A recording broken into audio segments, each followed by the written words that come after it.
Ibrahim, ku dengar-dengar kamu tak lagi berdagang, dan kemudian kamu asik beribadah, dan saya dengar kamu beribadah tidak berdagang lagi karena ada jaminan dari Allah bahwa Allah akan memberikan rezekimu.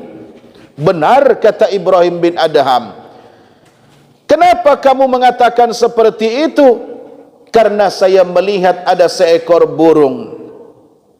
Burung itu sayapnya sudah putus, sudah patah sayapnya, tak bisa terbang, dia sudah lemah. Di tengah padang pasir yang tandus, ternyata masih Allah berikan rezekinya. Maka aku pun berharap rezeki yang seperti itu. Makanya aku tak berusaha lagi, kata beliau. Aku enggak berdagang lagi, karena Allah pasti akan memberikan rezeki kepadaku. Oh begitu, kata Imam As-Sabli. Terus, kamu melihat 2 ekor burung kan, kata beliau. Iya, satu yang sayapnya putus, patah, dan satu burung yang datang membawa makanan. Itu kan ada 2 pilihan Ibrahim, kata Imam As-Sabli. Satu burung yang lemah, satu burung yang kuat. Kamu milih yang lemah. Apakah itu yang menjadi pilihanmu sementara hidup adalah pilihan, kata beliau.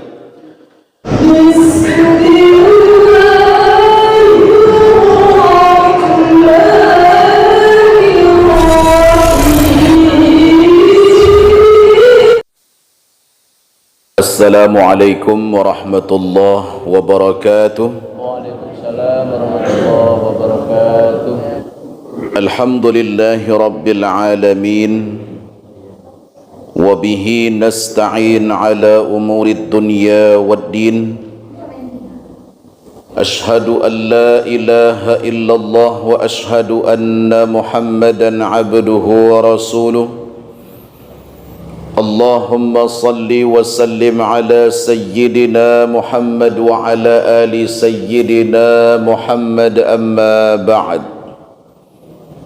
Pertama sekali puji syukur alhamdulillah kita ucapkan kepada Allah Subhanahu wa taala yang masih memberikan kesehatan, kesempatan, terlebih-lebih nikmat iman dan Islam pada malam hari ini.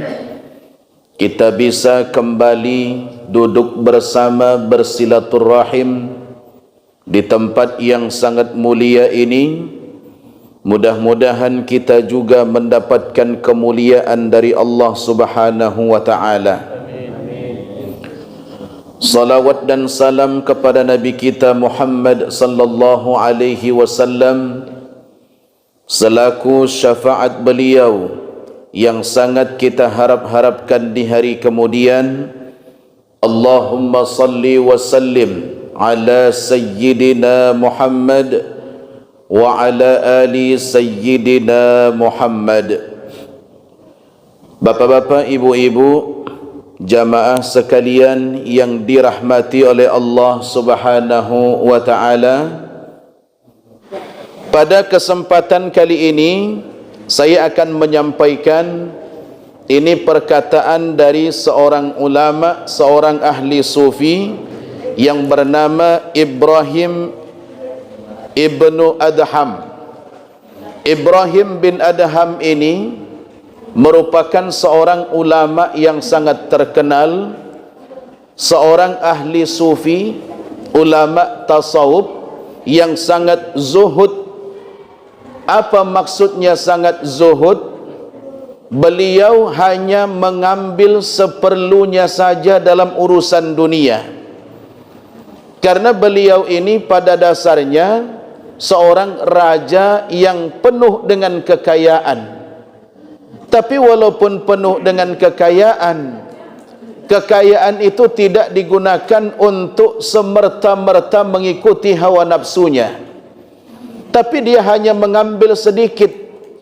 Selebihnya itu dia gunakan untuk berjuang di jalan Allah dan kemudian untuk membantu orang-orang yang membutuhkan. Karena mayoritas manusia Pak, hidup ini mencari harta dunia, mengumpulkan harta dunia, kemudian harta dunia yang dia kumpulkan tujuannya untuk kesenangan dirinya sendiri, bukan untuk keperluan orang lain yang ada haknya di dalam harta tersebut. Ini mayoritas. Maka sangat sedikit dijumpai orang yang zuhud dalam menggunakan harta yang dimilikinya. Maka Imam Ibrahim ibnu Adham ini merupakan seorang ulama yang sangat-sangat zuhud, dan kemudian beliau sangat banyak sekali menginspirasi bagi kita semua, dan kemudian membaca kisah-kisah beliau selama beliau hidup di dunia. Ada satu contoh kisah beliau ketika Ibrahim ibnu Adham pergi untuk berniaga atau berjualan, berdagang, dan kemudian di tengah-tengah padang pasir, ini beliau melihat ada seekor burung gagak. Seekor burung gagak ini terjatuh dan terkapar di atas padang pasir dengan kondisi sayapnya itu patah sebelah, sehingga burung gagak ini tak bisa lagi terbang.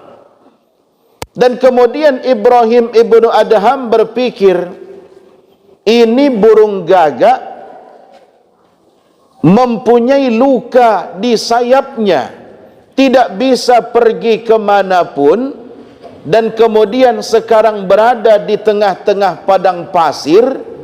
Kira-kira masih adakah rezeki yang datang untuk burung ini? Itu dalam pikiran Ibrahim bin Adham. Maka dia memikirkan itu sembari melihat keadaan. Kalau memang benar-benar dia masih ada jaminan dari Allah, ini pasti dia akan tetap dapat rezeki. Tapi dari jalur mana burung gagak ini bisa dapat rezeki? Sementara tak ada kehidupan, hanya padang pasir yang tandus. Tak ada burung yang lain yang terlihat terbang. Dibiarkan oleh Ibrahim bin Adham, Pak. Dia tengok, dia lihat, kira-kira Allah mampu enggak memberikan rezeki kepada burung ini. Itu dalam hatinya. Tak lama kemudian dia perhatikan Bapak Ibu, ada seekor burung. Seekor burung terbang membawa makanan di paruhnya. Ketika burung yang terbang membawa makanan di paruhnya ini, tiba-tiba makanan yang ada di paruh burung ini dia berikan kepada burung gagak yang sedang terkapar itu. Oh, ternyata dia masih punya rezeki, walaupun sayapnya sudah putus sebelah. Istilah kita, tangan nyola putus, ya kan? Kaki nyola pincang, tidak bisa berjalan. Ternyata masih punya rezeki, datang dengan cara yang tidak diduga-duga. Burung yang lemah seperti ini saja, yang tak mampu terbang lagi, yang sudah berada di tengah padang pasir yang tandus, ternyata masih punya rezeki.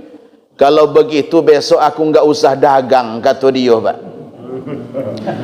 Kalau begitu aku besok enggak usah dagang, karena semua sudah dijamin oleh Allah, kata dia. Enaklah aku besok ibadah baik, solat pagi, siang, malam berzikir, tak usah aku pergi berdagang. Ini burung lemah tak bisa apa-apa, baik Allah berikan rezekinya, apalagi aku, kata dia. Aku ibadah, dengan ibadahku pada akhirnya nanti Allah memberikan rezeki kepada aku, kata Ibrahim ibnu Adham. Setelah kejadian itu dia pulang, Bapak Ibu. Sampai di rumah dia pun beribadah selama beberapa hari, enggak pergi dia berdagang. Dan kemudian pada saat dia enggak pergi berdagang beberapa hari, tentunya orang pun bingung, kemana Ibrahim bin Adham yang biasa rajin berdagang. Dan berita ini pun sampai kepada seorang ulama yang bernama Imam Asy-Syabli. Kemudian beliau mendatangi Ibrahim ibnu Adham. Ibrahim, ku dengar-dengar kamu tak lagi berdagang, dan kemudian kamu asik beribadah, dan saya dengar kamu beribadah tidak berdagang lagi karena ada jaminan dari Allah bahwa Allah akan memberikan rezekimu. Benar, kata Ibrahim bin Adham. Kenapa kamu mengatakan seperti itu? Karena saya melihat ada seekor burung. Burung itu sayapnya sudah putus, sudah patah sayapnya, tak bisa terbang, dia sudah lemah. Di tengah padang pasir yang tandus, ternyata masih Allah berikan rezekinya. Maka aku pun berharap rezeki yang seperti itu. Makanya aku tak berusaha lagi, kata beliau. Aku enggak berdagang lagi, karena Allah pasti akan memberikan rezeki kepadaku.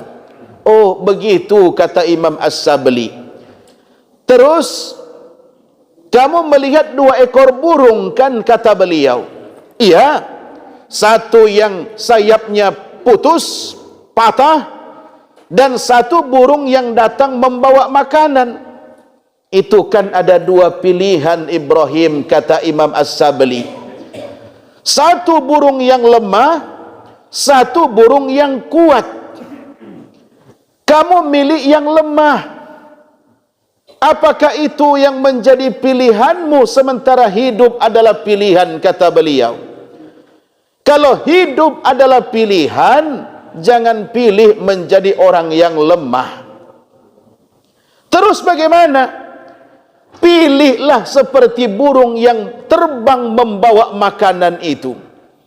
Dia bukan burung yang lemah, tapi dia mampu berbagi dengan burung yang lain yang tidak mampu mencari makanan. Jadilah menjadi manusia yang kuat, yang ketika mempunyai sesuatu mampu berbagi kepada orang lain, bukan menjadi manusia yang lemah, yang pekerjaannya hanya selalu mengadahkan tangan, hanya selalu meminta saja.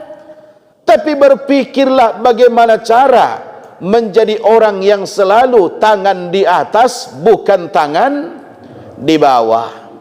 Oh begitu, kata Imam Ibrahim bin Adham.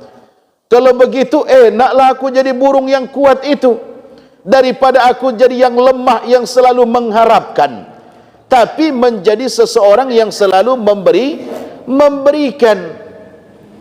Karena al-mu'minul qawiyyu khairun minal mu'minid dha'if.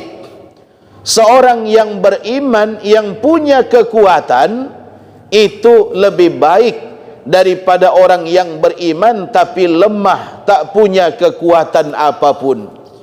Kekuatan itu tentunya dari berbagai macam, ya Pak ya. Bisa jadi dari kedudukannya dia kuat, bisa jadi karena hartanya dia kuat, atau mungkin karena yang lain-lainnya. Jadi yang jelas, seorang yang beriman tak boleh lemah. Seorang yang beriman itu harus punya kekuatan. Jadi tidak boleh hanya berharap tapi tidak berusaha. Usaha itu wajib, tapi untuk berhasilnya usaha tidak ada ketentuan melainkan ketentuan dari Allah Subhanahu wa ta'ala. Karena pernah terjadi juga antara Imam Asy-Syafi'i dengan Imam Malik, gurunya. Imam Asy-Syafi'i mengatakan, guru, rezeki itu bisa datang dengan usaha, kata beliau. Kalau enggak ada usaha, rezeki enggak bakalan datang. Maka apapun yang kita dapatkan itu hasil dari usaha kita, kata Imam Asy-Syafi'i. Datang gurunya, oh enggak, kata gurunya. Rezeki itu bisa datang tanpa usaha, kata gurunya. Ya, tanpa usaha pun bisa rezeki itu datang. Wah, macam mana pula ni guru saya ini, kan gitu. Kalau enggak diusahakan, manalah mungkin dapat. Akan aku buktikan kepada guruku bahwa apapun yang didapatkan itu adalah hasil usaha, kata beliau. Pergi beliau dari rumah. Di tengah perjalanan beliau melihat ada orang yang sedang panen anggur, Pak. Ketika orang sedang panen anggur, maka dia pun ikut membantu panen. Ditolonginya panen. Setelah selesai dia menolongi panen, dia pun dapat bagian. Bukti bahawa rezeki itu hasil usaha. Akan kutunjukkan kepada guruku, kata Imam Asy-Syafi'i.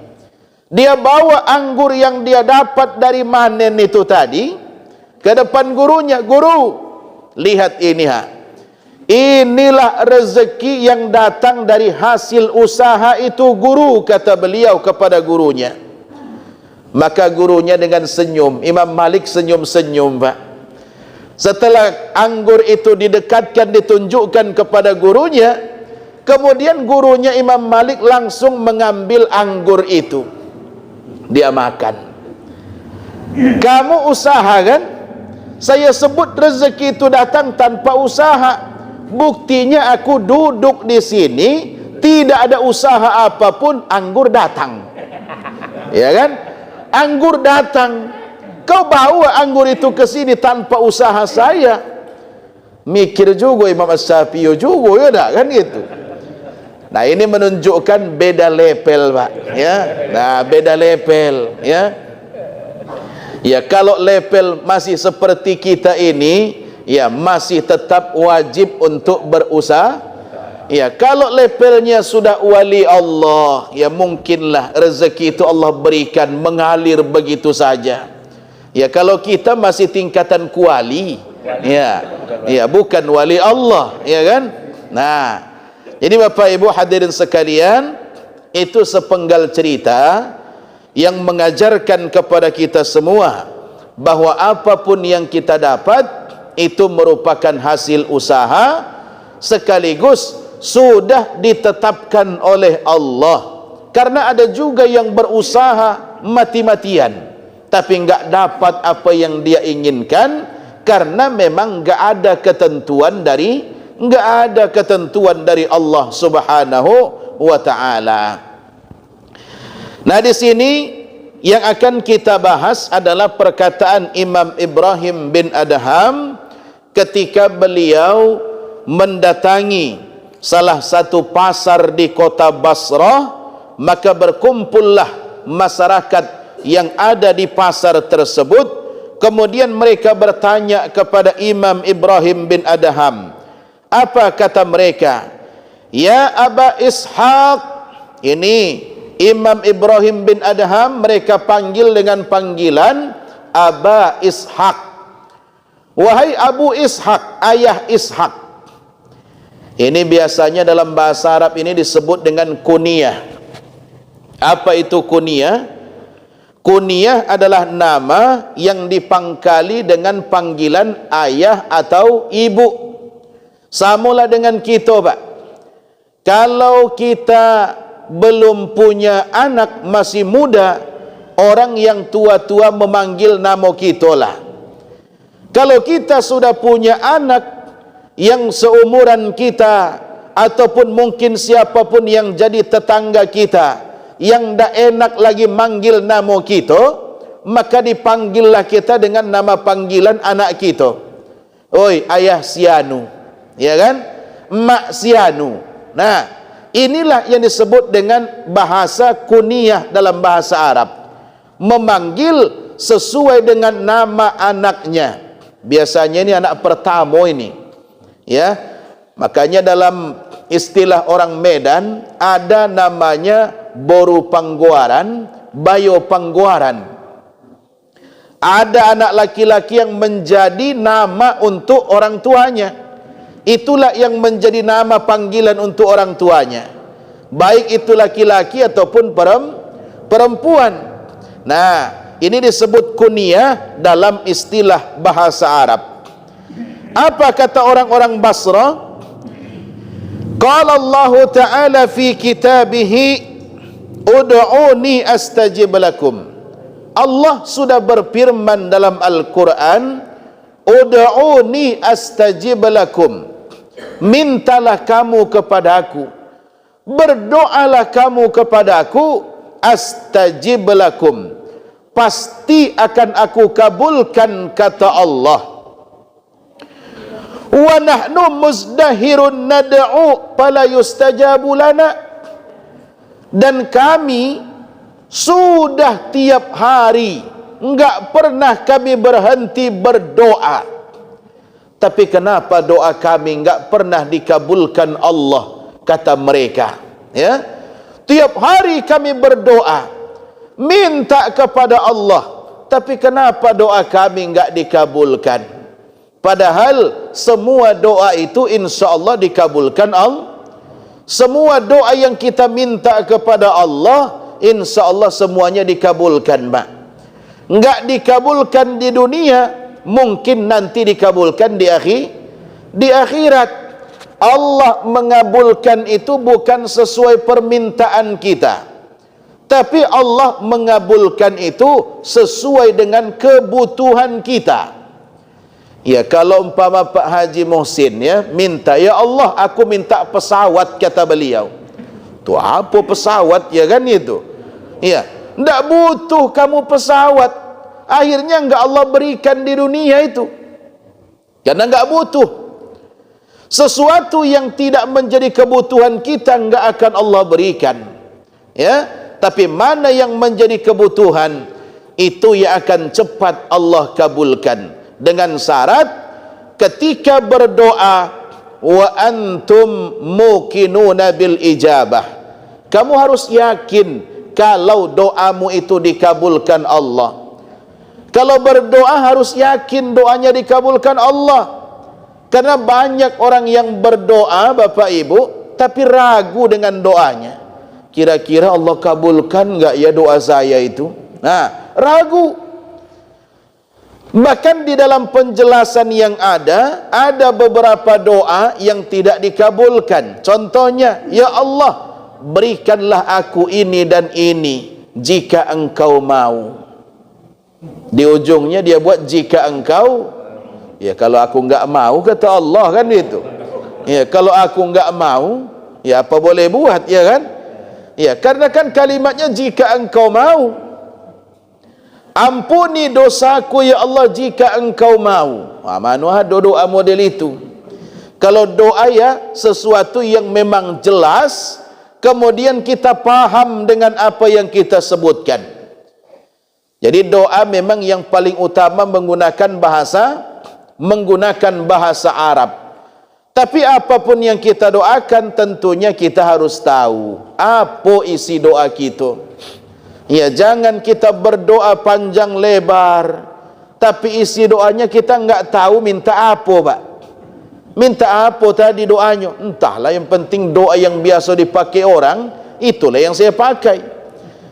Sehingga muncul terkadang, dulu pernah ada, ya di daerah Muara Bulian ini juga, ada seorang yang memimpin doa, Allahumma ja'alna minal mutakabbirin. Datang jamaah mengaminkan. Wah, kan doanya bahasa Arab, Pak, ya. Allahumma ja'alna minal mutakabbirin. Amin, kata para jamaah. Padahal mutakabbirin itu artinya Allahumma ja'alna minal mutakabbirin. Ya Allah, jadikan kami orang-orang yang sombong. Amin, kata jamaah. Apa ndak sombong galau jadinya, ya kan? Nah, karena enggak tahu apa yang didoakan itu. Dan dulu pernah juga, Pak, ya, saya mendengar ada doa, Ini memang di kampung, di pelosok. Dan memang ustaz yang ada di kampung itu pun yang namanya ustaz di dusun, di pelosok lah pula, ya kan? Ya, yang istilahnya diangkat pun dia menjadi ustaz karena memang dialah yang paling padek di antara yang ada di situ. Walaupun dia enggak padek juga. Iya, karena acara ini acara syukuran, meresmikan nama anak, acaranya banyak. Sampailah jam 10 malam. Di situ baru berdoa untuk anak tadi. Orang lah ngantuk-ngantuk juga. Ya, paginya manin sawit, ya kan? Nah, malamnya ada acara. Lah banyak yang ngantuk, lah banyak yang mata pun tak berapa watt lagi. Yang mimpin doa pun mungkin sudah ngantuk juga. Kebetulan pada saat itu saya masih kelas 3 di pondok. Kebetulan abang saya tinggal di daerah itu. Saya kebetulan datang ke sana, ikut dalam acara itu. Imamnya berdoa.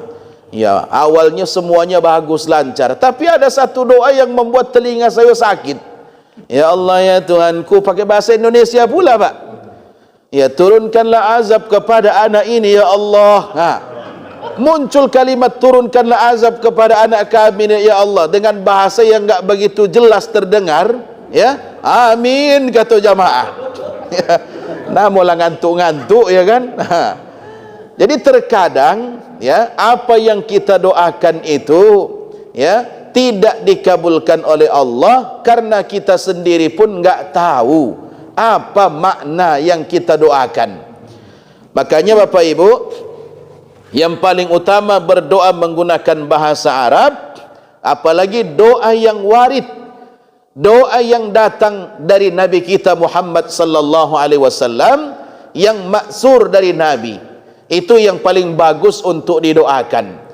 Tapi kalau enggak bisa, boleh pakai bahasa apapun.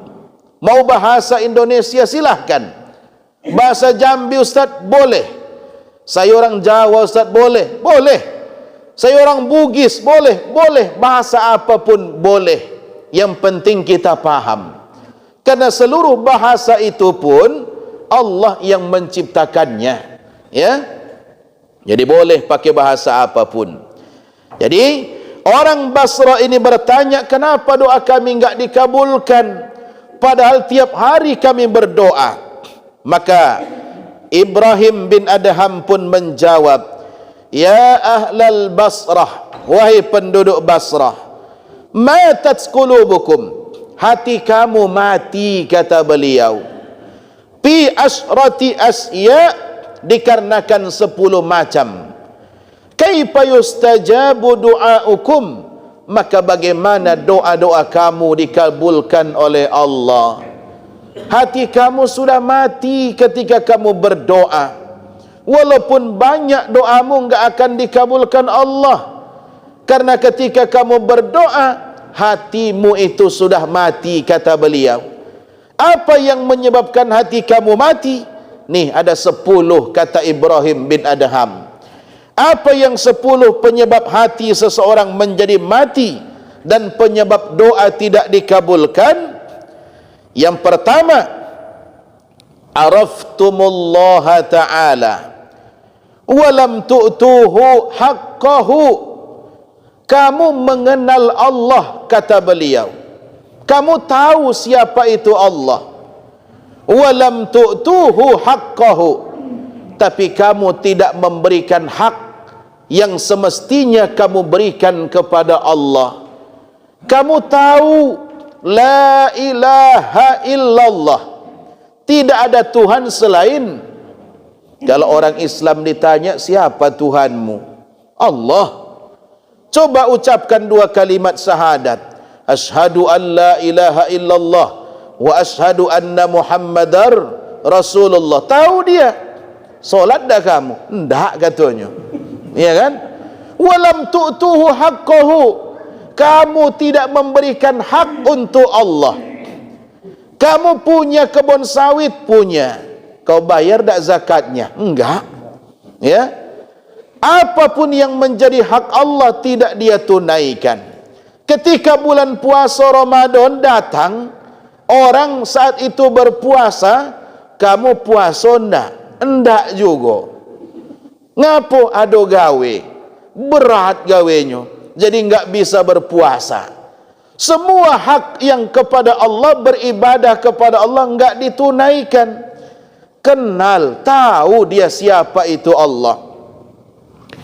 Kalau ditanya siapa itu Allah, Tuhan kami, la ilaha illallah Muhammadur Rasulullah, dia tahu. Tapi hak yang seharusnya diberikan kepada Allah enggak dia tunaikan. Inilah yang menjadi penyebab doa enggak dikabulkan, Pak. Doa tiap hari tapi solat enggak solat enggak pernah. Minta rezeki tiap hari tapi lupa untuk memuji yang memberikan rezeki.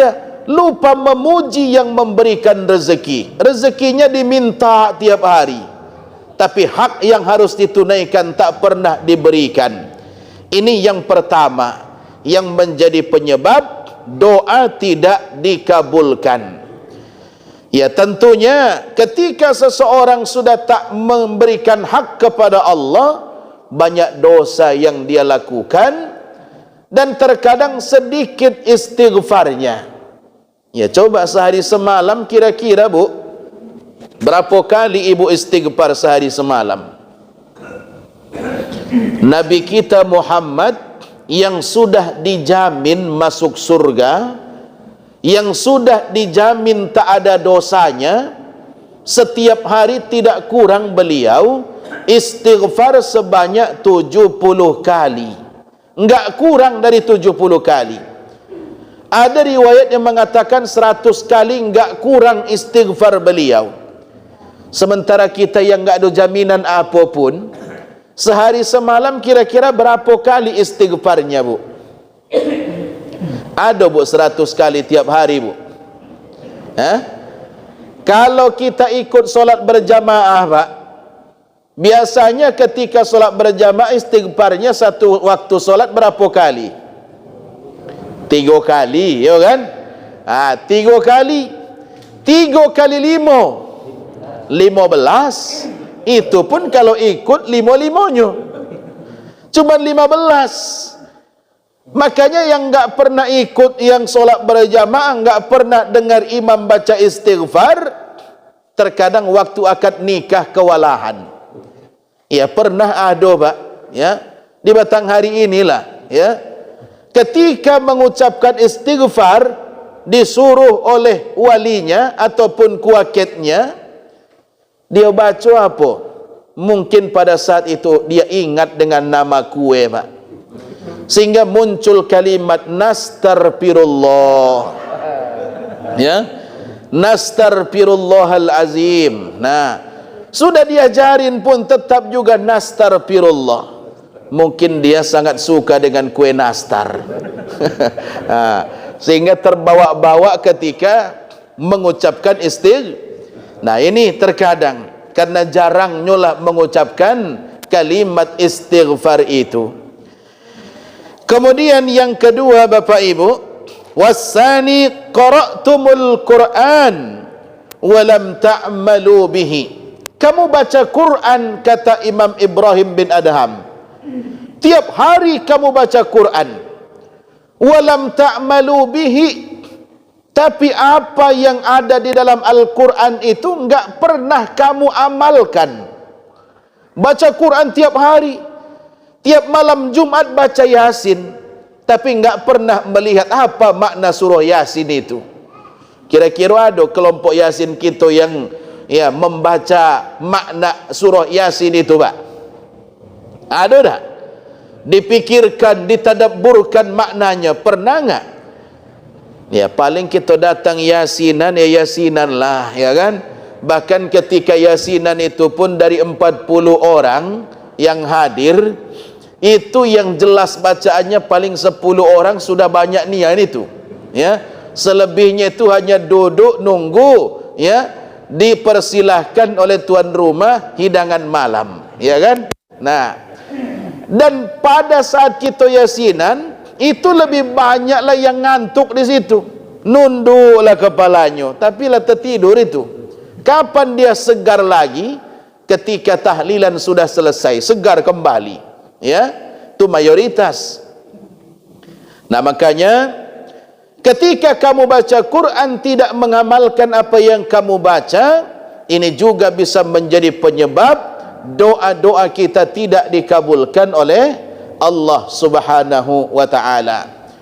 Ya, contoh ketika Allah menyebutkan di dalam Al-Quran, hurrimat alaikumul maitatu waddamu walahmul khinzir, diharamkan bagi kamu memakan darah, kemudian memakan bangkai, dan kemudian memakan daging babi, kata Allah. Tapi terkadang yang diharamkan itu masih tetap dimakan juga, walaupun dia statusnya sebagai orang yang beragama Islam, tapi mana yang haram tetap dia makan. Hurrimat alaikumul maitah, Islam mengharamkan memakan darah. Kira-kira ada orang, Bu, yang makan darah, Bu? Bu, ada tak orang yang makan darah? Ada. Ada. Terutama orang-orang yang tidak beragama Islam. Ya, contoh pada saat mereka menyembelih apapun, menyembelih kambing, menyembelih ayam, menyembelih kerbau pendek, ya, itu darahnya mereka tampung. Ya kan, mirip kerbau juga modelnya, Pak, tapi pendek, ya kan. Nah, ya, mereka tampung darahnya. Kemudian darah ini nanti mereka goreng, mereka olah menjadi makanan, ya. Selain dagingnya mereka ambil, darahnya pun diolah, dibuat jadi makanan. Ya, dulu saya masih pernah melihat tradisi seperti itu di kalangan orang-orang Jawa.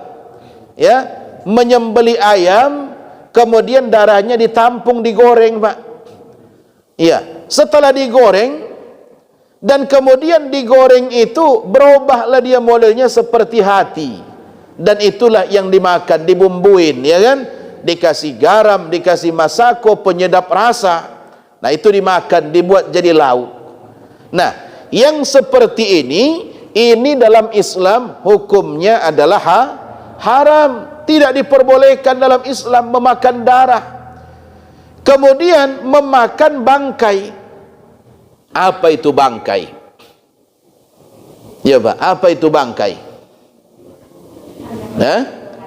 Apa itu bangkai? Apa?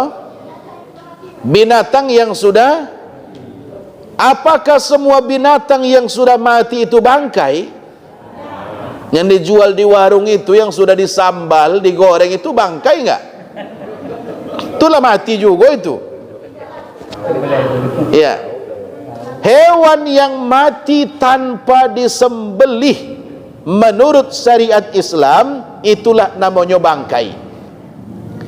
Kalau yang disembelih sesuai dengan syariat, itu tidak bangkai. Ya, bisa kita buat jadi lauk, ya, Pak, ya. Kalau memang binatangnya halal dimakan. Kalau binatang yang enggak halal dimakan, walaupun kita sembelih, ya enggak boleh dimakan. Ya, makanya termasuk, ya, kerbau pendek tadi Allah buat lehernya itu enggak panjang supaya tidak disembelih. Sama seperti ikan, enggak Allah buat leher ikan, Pak. Karena ikan itu bukan untuk disembelih. Jadi ikan enggak ada, disembelih enggak ada, ya. Andaikan ikan itu pun mati, masih boleh enggak dimakan. Ya, binatang yang mati tanpa disembelih yang boleh dimakan termasuklah ikan. Kemudian apa lagi? Belalang. Jadi belalang itu pun halal dimakan, Pak, ya. Belalang itu halal dimakan, Bu. Walah, habis baru 2 belum selesai. Ya. Ya. Nah, jadi belalang itu halal dimakan. Ya, cuman di Jambi ini saya enggak begitu banyak ketemu belalang, Pak. Kalau di kampung saya banyak nian belalang, besar-besar belalangnya. Dibumbuin, digoreng memang enak. Pernah dulu masa kecil, itulah yang kami lakukan. Kalau sini Jambi ini nggak pernah ketemu, yang kecil pun susah. Ya, yang kecil pun susah. Ya, mana tahu ibu dikasih belalang, kalau memang doyan silahkan, itu halal dimakan, ya. Ya, jadi belalang itu halal untuk dimakan. Ya, jadi boleh untuk dikonsumsi. Dan belalang itu pun tidak ada istilah menyembelihnya, ya. Andaikan mati pun kemudian kita olah, kemudian halal untuk dimakan, sama dengan ikan tadi, ya. Jadi mari kita usahakan, terutama nanti ketika bulan Ramadan datang, kita tadarus Al-Quran, membaca Al-Quran. Sesekali kita lihat maknanya apa. Kawan sedang baca Quran, kita belum giliran baca, coba kita renungi makna bacaan yang dibaca tersebut. Mudah-mudahan itu bisa melembutkan hati kita semuanya. Bapak Ibu hadirin sekalian, InsyaAllah kita sambung untuk kesempatan berikutnya, nomor 3 dan selanjutnya. Malam hari ini cukup 2 saja dulu. Mudah-mudahan ada manfaat bagi kita semuanya. Mohon maaf atas segala kekurangan dan kekhilafan. Wallahul muwaffiq ila aqwamit thariq. Assalamualaikum warahmatullahi wabarakatuh. A'udzu billahi minasyaitonir rajim. Bismillahirrahmanirrahim.